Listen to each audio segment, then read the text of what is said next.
Well, good morning. Happy Friday, everybody. TGIF. How are you doing today? Wherever you are in the world, I hope and trust that you are doing well. Every day that we wake up is truly a day to give God thanks and praise because if we didn't make it today, then we wouldn't be happy. So I hope that your week went well. I hope that you accomplished some of your goals that you had on your to-do list. Good morning, Helen. Good morning, Daryl. How are you doing, sir? I hope everything was great this week. Dr. Cooper, good morning. That's a mover and shaker right there. Early riser. So today's chapter, I know we are now nearing the end. As you can see, we are on chapter 38. The book has 40 chapters. So what we're going to do is on Tuesday will be the last day. So I want to make sure that you stick with me. I have some stuff to give away on the final day. So please stick with me. Today's topic, though, is one to help you go into the weekend thinking. Okay. If you do have the book, then you already know what chapter 38 is all about. And it is something that most of the time we really don't like to talk about, but the reality is talking about it doesn't cause it to happen sooner. Okay. Morning, Mr. Jason Rodriguez. How are you doing, sir? Here is our topic for today, right? Chapter 38, 7 things to do before you die. 7 things to do before you die. It is not just what you know, but what you do daily with what you know that actually counts. Kimberly, good morning. The reason for this is reality, guys. Listen, we are talking about building a life that will be one that makes a significant contribution and impact in the world. So while everybody likes long life, and we should, don't get me wrong, you can have both, but it's not necessarily how long we live. It is the quality of life we live and what we did with the time that we had. There are many people who actually did not live long lives, but look at the impact. Dr. Martin Luther King, Jesus Christ himself did not live a long life, but you see the kind of impact that these people have on the world. So yes, if we do all things right, we can definitely have both. Don't get me wrong on that. But I want you not to necessarily be obsessed with how long you live rather than being obsessed with making a difference with the life that you actually have and the time that you have on this earth. So if you follow this chapter, it will help you to be able to think about what's important. It will help you to be able to assess some of the things that you want to do in life instead of keep putting it off. The reason for this too, I included this chapter because, like we said, one of the things I do, I'm a minister, okay? And I do a lot of funerals. I visit a lot of sick people. And even right now in my own congregations, I have two churches here. And the reality is there's always someone sick. There's always someone dealing with issue. Just last Friday, one of my good friends, very close elder in my church, he now is in the hospital and he had to have surgery last Friday evening. So these things make me think a lot, even as a young minister coming up, trying to make a difference. But when I see other people's life and the things that are happening to them, it also makes me want to do more, do the best that I can do. Okay, so that's what it's all about. Now, here are just some few things to consider. Call it your bucket list, if you will, right? Everybody has one, but that's why I wrote this book, not just so you can make a bucket list, but so you can actually go ahead and do something that makes a difference, that changes the world, that changes your life, that when your day comes, because what I've discovered is most people on their deathbed, they're not really worried about all the credentials, degrees, and money that they make. What they wish they'd had was more time with family. They wish they did more things. So they're not really ready to die because they really have regrets about what it is that they wish they could have done. So don't wish anymore. Just do it. So here's 7. Number 1 is start traveling more. Explore the world and see what it has to offer, even maybe in your own city, in your own neighborhood. There's so many people in America here, for example. Some people have never gone out of their state, right? I'm a foreigner. I came to this country many years ago. But the reality is I've seen more of America than most natural born Americans. Why have such a beautiful world? The 7 wonders of the world. Have you seen at least one? Go travel. So I've traveled now to over 26 different countries on 6 different continents. Now, I will tell you this. that I still want to see more of the world. Now, here's some of my bucket lists. I haven't even seen, even though I've traveled widely, there's some places that are even close by that I have not even seen. For example, Canada. Canada is right next door. I have not gone to Canada, even though I've traveled to 26 countries. So I have family in Canada, and I heard how beautiful it is, and I do need to go there. The Philippines, Jerusalem, Fiji, Dubai, the Taj Mahal. I want to see the Taj Mahal. Morocco and Monaco. I want to be able to go to these places still. So those are 7 places on my bucket list that I want to be able to see very soon. One of the reasons I want to go to Dubai is because I love to see all this, beautiful creation, these buildings that they have. And not only that, but even their police officers drive in Lamborghinis, right? So I want to go there and take a ride in one of these Lamborghinis. Not in the police one, but that means I'm probably going to be locked up, but that's not what I'm trying to do. Yadira, good morning. How are you doing? Where are you? Blessings on you today on this beautiful Friday. So right? If you don't have your passport, get it right away and start making some plans to travel before the year ends. Make a travel, go on a cruise, do something along those lines.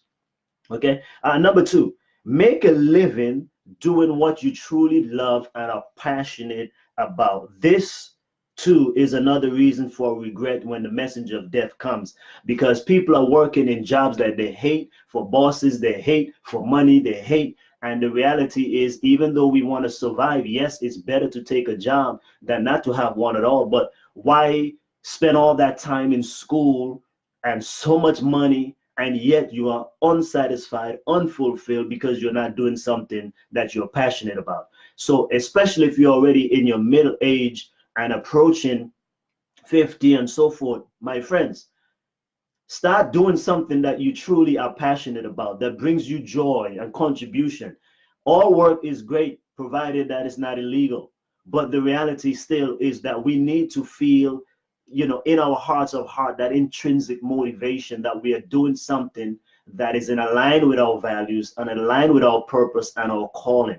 So find work that you love and are passionate about and do that, even if it's less pay.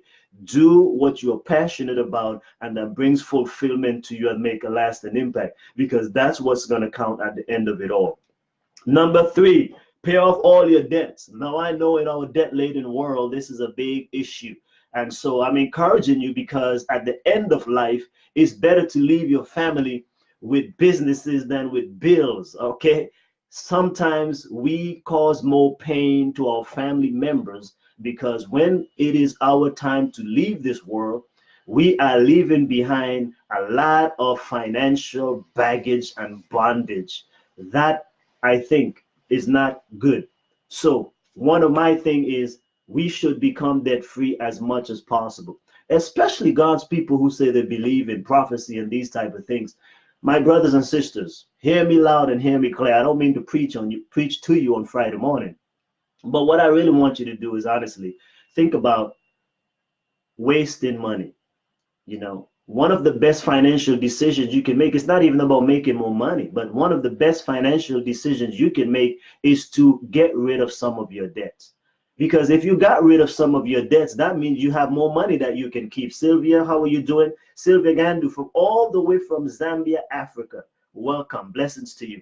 So that's what I want you to think about. If you got rid of some of your debts, you will also have more peace of mind, okay? All right, let's go. Number 4 is make a will. Some people don't like to make a will because they think if they make a will, they're going to die. No, that's preparation. This goes in line with number 3. Again, being a person of faith, doing so many funerals, these are the things I see recurring again and again. People don't have a plan in place. Imagine, even if you're wealthy, imagine you spending all this time being a good steward, taking care of your business, making good financial investment, and then you did not plan well to leave it well. Because what happens, especially here in the US and most of the Western countries, if you don't plan your will, the state, the government, right, they at the courthouse will actually make a decision on what to do with your stuff. You don't want these people making decisions for your hard-earned money. And not only that, but you already seen these things on TV in different places. Family feuds, family fighting over this, and he should have left me that, she should have left me this, and those kind of things. No, make a will, make even a will that says what will happen in the unlikely event that you are hospitalized, that you can't make decisions for yourself. I've had that twice now happen to me within the last 2 or 3 years, where I'm visiting with family members, and one lady had cancer, and she could no longer, pretty much make decisions. Her mental state was not really there anymore. But it put her daughter in a difficult spot, because she didn't know what would have been her mother's will, or what would be her desire or preference. So having these kind of things, a power of attorney, these type of things will help you out. Okay. For me, for example, I'm writing, I do a lot of stuff. My greatest possession is has nothing to do with money, house, anything along those lines. To me, my greatest possession are these stuff, my intellectual property. Okay. But I've willed it all to my wife, and then after her, my son. Okay. Because I want my work to continue after I'm gone. I don't want it to be, well, oh, now he's gone, forget about his books, forget about, no, because I truly believe these are the reason why, with God's blessings, I am where I am today, because of the information. The stuff I write about is my legacy. So when people ask me, how do you have a great life? I don't sit down and just waste all the time. Hey, read my book. It's there. How do you have a great prayer life? I wrote a book on prayer. You see, I chronicle all the things that I believe are important. How do you have great relationships? Well, that book is coming on next year. So that's what, to me, is my greatest possession. But I'm not going to let anybody decide what happens to those things when I'm gone. So that's in my will. And like I said, for those who are already here, pretty much my wife takes care of that. And if not, my son will take care of it. So that's what I'm talking about. Let's move on real quick. We got 3 more. Number 5 is get married to your sweetheart. Now, this is and for those who are married already, enjoy what you have. Enjoy your relationship. But I want to talk to those who are looking for love and so forth. Listen, life is short. Like if you have found the one that you believe that this is for you, get married to him, right? Sometimes we like to date and court and all this kind of stuff. Listen, if you believe that this truly is the person for you, get married, because you really truly don't understand love until you get married. See, a lot of stuff before marriage was really, infatuation and all that kind of stuff. Now that's helpful, don't get me wrong. But honestly, true love comes in an intimate relationship. True love comes when you are tested, right? You don't see your spouse. I mean, you don't see your lover right now, or your friend who you say you're with. Listen, it is when you are going through the difficult moments and you wake up with this person day after day. You don't know. I didn't even know how selfish I was. I'm a single man. I'm enjoying life, working for my own money, doing my own thing. So I thought it's easy to live with me, because ain't nobody got to put up with me. But when I got married, I realized that there's some things in my life that, man, wow, you're a selfish guy. You got to fix this. So my wife helps me to be able to balance out those unlikely parts of my character. But not only that, but like I said, love makes a big, big difference. Okay. So that's just a little extra, but I'm just saying, if you want to live a long life or a good life, hey, might as well get married along the process. Okay, number 6 is do the things that you fear, but don't be stupid while you're at it. Okay. Having counseled and consulted with many people, I find that fear is the most debilitating emotion. It robs you of your potential, your peace, and even prosperity. Fear holds us back, okay, in every area of our life. Fear has torment, so you must free yourself as soon as possible, and plan to have and plan not to have a long list of regrets when it's your time to go. Okay, so I want you to liberate yourself from fear. Do some more of the things that you are fearful of. That's why even getting married, some people are afraid to get married. Some people are afraid to travel on a plane. Some people are afraid to travel by this and that mode. Listen, you only have one life to live. Give it a shot. Don't let fear hold you back. Fear, this is false evidence appearing real. Fear has torment. Don't live in a tormented state. Do the thing you fear. I think Roosevelt is the one that said that. And lastly, make your peace with God. I cannot leave that out. Go out in tranquility and eternal security with faith in the Creator. Relieve even the fear of death by receiving His blessings and assurance of everlasting joy and peace. God says He has not given us a spirit of fear, but of power, love, and a sound mind. So there's no time to waste. Face the brevity of life with hope and joy. You know, King Solomon says, not King Solomon, but David rather said, teach us to number our days that we may apply our hearts unto wisdom. He goes on to say that Psalm chapter 90, verses 10 and 12. He says, pretty much, we all have about 70 to 80 years to live. With technology and all the health principles that we have, we can live longer, definitely. But what good it is to live a long life and still you don't make a lasting impact or you don't leave a rich legacy. I would rather live a few years and live a quality life where I've impacted and achieved a whole lot than to live a long life in misery and not be able to make a significant contribution, or rather to live a life of vice and evil and all of these things. Because at the end of it all, we know that there is an eternal city, an eternal bliss awaiting for us all. So this life is transient, and it is to me preparation for the next.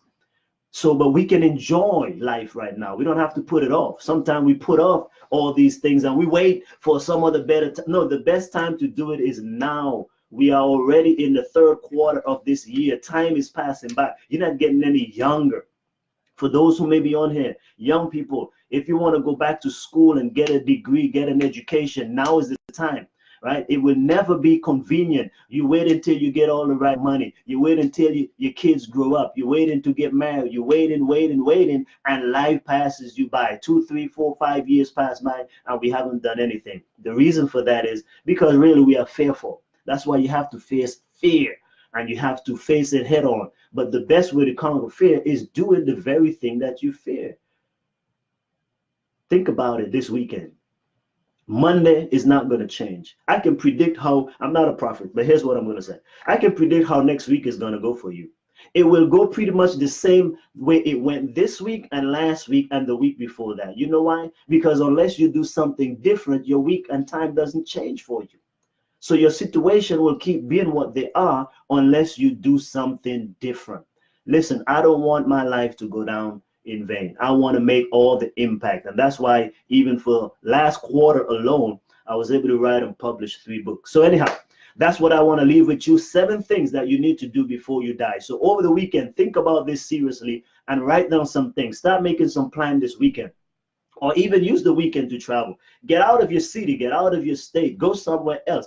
Plan your vacation, book the trip right now. Do what you have to do, but make a difference and get out there and live your life to the fullest. So, okay, so like we said, guys and gals, next week we are finished with this book. Imagine that. That's another opportunity. This is another blessing. You have now read a book in a month. Some people don't read a book at all.